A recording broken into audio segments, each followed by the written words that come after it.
Hello everyone, good evening. কেমন আছো তোমরা সবাই? আশা করছি ভালো আছো, আমরাও খুব ভালো আছি। এটা হচ্ছে বুধবারে সন্ধ্যাবেলার একটা ভিডিও ক্লিপস। বুধবারে সারা সকালটা কি করেছি না করেছি সবটাই কিন্তু তোমাদের সঙ্গে শেয়ার করেছি।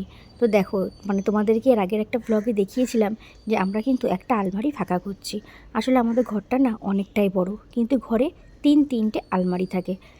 এক ইচ্ছা থাকলেও না উপায় হয় না। ভাবি যে একটা ঘরে জিনিস করব, কিন্তু ওই যে জায়গার অভাবে রাখা হয় না।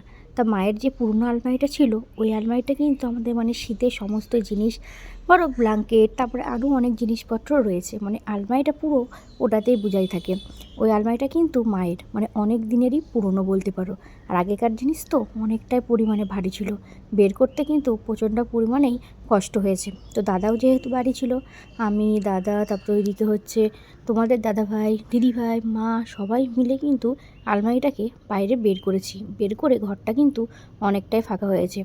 তো তারপরে দেখো, এখন হচ্ছে সন্ধ্যাবেলায় ওই আগের দিনে যে চিকেন পকোড়াগুলো বানিয়েছিলাম অনেকটাই না ছিল, তাই সেটাকে ফ্রিজে রাখা ছিল। তো সেইটাকেই আবার এখন সন্ধ্যাবেলায় ভাজলাম। ভেজে খাওয়া দাওয়া তো হয়ে গেছে। এটা কিন্তু পরের দিনে দেখো আবার একটা ভিডিও ক্লিপস, বৃহস্পতিবারের সকালের একটা ভিডিও ক্লিপস। সকালবেলা ঘুম থেকে উঠে ফ্রেশ হয়ে চলে এসেছি রান্নাঘরে রান্না করবো বলে। আজকে আর স্নান করিনি, ভাবলাম রান্না বান্না করে নিয়ে তারপরে স্নান করব। আজকে যাবো হচ্ছে একটা জায়গায় বোনের সাথে, এই জন্য একটু তাড়াতাড়ি রান্না বান্না বসিয়ে দিয়েছি। কালকে রাতে একটু কাবলি ছোলা ভিজিয়ে দিয়েছিলাম, তাই ভাবলাম একটু কাবলি ছোলার ঘুগনি করব। আর তার সাথে যেহেতু আমাদের প্রত্যেক দিনে রুটি হয়, তোমরা নিশ্চয়ই দেখো, একদিন হয়তো সকালে রুটি হলো না এরকম, তাছাড়া আমাদের প্রত্যেক দিনই সকালে আর রাতে কিন্তু দুবেলা রুটি হয়। তো এদিকে রুটিগুলো করতে বসিয়ে দিয়েছি, আর এদিকে কিন্তু আমার কাবলি ছোলার ঘুগনি হয়ে গেছে। আর কাবলি ছোলার ঘুগনিটার গন্ধটা কিন্তু বেশ দারুণ বেরোচ্ছে। রঙটা দেখেই বুঝতে পারছো কতটা সুন্দর হয়েছে। সত্যি খেতেও কিন্তু কাবলি ছোলার ঘুগনিটা দারুণ হয়েছিল। আর একসঙ্গে দেখেছো কতগুলো রুটি এভাবে করছি। তো প্রথমে না একটা রুটি হয়ে বানাতাম, তো দিদিভাই বলে দিয়েছিল যে এইভাবে করলে গ্যাসটাও কিন্তু কম পড়ে। দাঁড়াও, মায়ের জন্য একটু ঘুগনি তুলে রেখেছি, আর আমাদের ঘুগনিটার মধ্যে না একটু কাস্তুরি মেথি দিয়ে দিলাম। বেশ গন্ধটাও কিন্তু ভালো লাগছে। এই কাস্তুরি মেথির গন্ধটাই কিন্তু এখন পুরো ঘরটায় মোমো করছে, আর ঘুগনিটা দিয়ে দারুণ গন্ধ বেরোচ্ছে। প্রথমে না আমি যখন রুটি বানাতাম, একটা করে রুটি বানাতাম, এবার একটা রুটি বেলতাম আর একটা রুটি ধরো করতাম এরকম। তো দিদিভাই বললে এইভাবে নাকি অনেকটাই গ্যাস পড়ে, আর গ্যাসটা যদি একেবারে কমিয়ে দিয়ে তুমি যদি 4টে 5টা কিংবা 6টা রুটিও দিয়ে দাও, তাহলে কিন্তু দেখবে একসাথে অনেকগুলো রুটি হয়ে যায় আর গ্যাসটা কম পড়ে। তো আমিও শিখে নিয়েছি, তারপর থেকে কিন্তু এখন আমিও একসাথে 5টা 6টা রুটি সেঁকে নিই। তো তোমাদের দাদাভাই গেছিলো বাজারে, বাজার থেকে আজকে 2 রকম মাছ এনেছে। আজকে দেখো ওই পুঁটি মাছগুলো এনেছে, অনেক দিন বাদে পুঁটি মাছগুলো পেয়েছে। তুই রেডি? হ্যাঁ। এখন রেডি হয়ে কোথায় যাবি এই ড্রেস পরে? স্কুলে। কেন আর স্কুলে ড্রেস পরে যাবি না? আজকে স্কুল ছুটি পড়ে যাবে, তাই বলে থাকি যে দুর্গাজি নতুন জামা পরে যেতে। ও তাই সবাইকে যে যেরকম ড্রেস পরে সেভাবে যেতে বলেছে? হ্যাঁ। যা দূরে যা দেখি, দাঁড়া। তো ড্রেসটা কেমন হয়েছে? বাহ, ড্রেসটা খুব সুন্দর হয়েছে। এটা এটা আমার বাবাই দিয়েছে। এটা তোর বাবাই দিয়েছে? আরও কি সাজা বাকি আছে, না এটা পরে হয়ে যাবে? সাজা বাকি আছে। আর মেকআপ এই ব্যাগের মধ্যে আছে। ও আজকে কি নতুন ব্যাগ নিয়ে স্কুলে? হ্যাঁ। আচ্ছা ঠিক আছে।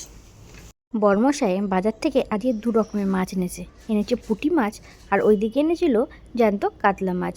তো পুঁটি মাছটা অনেক দিন বাদেই পেয়েছে, ভেবেছিলাম সর্ষে দিয়ে করবো, তাই মা বললো সর্ষে দিয়ে করিস না, খেতে ভালো লাগবে না, তার থেকে ভালো একটু আলু দিয়ে বেগুন দিয়ে গামাখা ঝোল কর। এদিকে দেখো পুকুও কিন্তু রেডি হয়ে গেছে, স্কুলে আজকে যাবে বলে। আজকে স্কুল হয়েই ছুটি, তাই আজকে ড্রেস পরে যেতে বারণ করেছে, বলেছে যার যে পছন্দ ড্রেস সেটা পরে যেতে। তো ও এই ড্রেসটা পরেছে, এই ড্রেসটা ওকে দাদা এনে দিয়েছিল। আর দেখো নতুন ব্যাগের মধ্যে কিন্তু আরও জিনিসপত্র রয়েছে, তো সেইগুলোই এখন ও আমাকে দেখাবে, কিন্তু এদিকে টাইম হয়ে যাচ্ছে, তাই বলে আমার এখন আর দেখাতে হবে না। দেখো দুপুরে রান্নাবান্না বলতে করেছিলাম কুমড়ো ভাজা, পটল ভাজা, মানকচু বাটা, অনেক দিন বাদে আজকে কিন্তু মানকচু বাটা হয়েছে। আর এইদিকে হচ্ছে মটর ডালের বড়া ভেজে আলু দিয়ে ওল দিয়ে তরকারি করেছিলাম, যেটা মা খেতে খুব ভালোবাসে জানো তো। মটর ডালের বড়া দিয়ে করলে তোমাদের দাদাভাই আবার খেতে চায় না। এদিকে হচ্ছে মাছ ভাজা, আর এদিকে ছিল কাতলা মাছটাকে একটু পোস্ত দিয়ে করেছিলাম, আর এইদিকে পুঁটি মাছটা ওই গামাখা করে ঝোল করেছিলাম আলু দিয়ে বেগুন দিয়ে ধনেপাতা দিয়ে। তারপরে দেখো আমি কিন্তু রেডি হয়ে গেছি, আর রেডি হয়ে বেরিয়ে গেছি। বললাম না বোনের সঙ্গে একটা জায়গায় যাব, তো 2:40 ট্রেন ধরবো, ওই জন্য একটু আগে আগেই বেরিয়ে এসেছি, কেননা একটু বাজারেও যাব, এই জন্য ভাবলাম আগে আগে বেরোই। দেখো আর টোটোয় উঠতে না উঠতে কিন্তু বৃষ্টি শুরু হয়ে গেছে। এখন বৃষ্টি হচ্ছে তাও ভালো, ঠাকুর ঠাকুর করে যেন পুজোর মধ্যে বৃষ্টি না হয়। পুজোর মধ্যে বৃষ্টি হলে তো সবারই আনন্দটাই পুরো নষ্ট হয়ে যাবে। চলে এসেছি রেল স্টেশনে, তো এসে দেখছি টিকিটের লম্বা লাইন। তাই বোন বললো তোকে দাঁড়াতে হবে না, আমি টিকিট কাটছি। তাই বোন লাইনে দাঁড়িয়েছে টিকিট কাটার জন্য। আমি ভাবলাম একটুখানি বাইরে থেকে ভিডিও ক্লিপসটা তুলে নিয়ে আসি। দেখো কতটা পরিমাণে বৃষ্টি হয়েছে, এখনও কিন্তু বৃষ্টি পড়ছে। তো আমরা এই ট্রেনটায় যাব না, এই ট্রেনটার পরের ট্রেনটায় আমরা যাব। এটা হচ্ছে লালগোলা ট্রেন। আর ট্রেনটায় দেখেছো কতটা প্রচণ্ড পরিমাণে ভিড়। তো আমাদের ট্রেনও চলে এসেছে, উঠে পড়েছি ট্রেন। তো ট্রেনটা প্রচণ্ড পরিমাণে ফাঁকা, বসার জায়গা ছিল, কিন্তু 2-3টে স্টেশন তো, তাই ভাবলাম যে আর বসবো না। তাই বোনকে বললাম চল দাঁড়িয়ে দাঁড়িয়ে যাই। এদিকটাও দেখছি বেশ মেঘলা মেঘলা করেছে, মনে হচ্ছে বৃষ্টি আসবে। তো চলে এসেছি দোকানে। তো এই দোকানটায় বেশ কুর্তির কালেকশানগুলো বেশ ভালোই ছিল, বেশ পছন্দ হয়েছিল, মানে এক চয়েসেই ধরো পছন্দ হয়ে যাবে। তো এখান থেকে আমরা কুর্তি নিয়েছি। তো আমিও কিনেছি একটা কুর্তি। তো কোনটা নিয়েছি না নিয়েছি এটা তোমাদের সঙ্গে অন্য একটা ব্লগে শেয়ার করব। আজকের ব্লগটা কিন্তু আমি এখানেই শেষ করছি।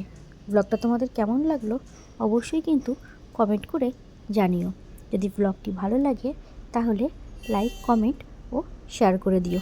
আবার অন্য একটা নতুন ব্লগে তোমাদের সঙ্গে দেখা হচ্ছে। এখনকার মতো টাটা, বাই বাই।